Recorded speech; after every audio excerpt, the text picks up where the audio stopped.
अस्सलाम वालेकुम dear student. Question number 46, science क्या है?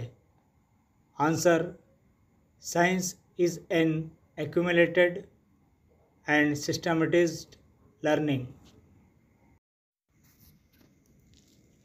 क्वेश्चन नंबर 47, पौधों के बारे में समझाने के लिए बतौर तदरीसी आला आप क्या इस्तेमाल करेंगे? Answer, herbarium. क्वेश्चन नंबर 48, समाजी ज़राओं पर किसने जोर दिया? Answer, Pestalozzi. Question number 49, national talent search scheme का मकसद? आंसर, तलबा की सलाहियतों में इजाफ़ा करना।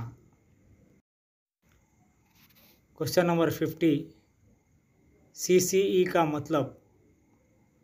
आंसर, कंटिन्यूअस कॉम्प्रहेंसिव इवैल्यूएशन, मुसलसिल जामे जांच।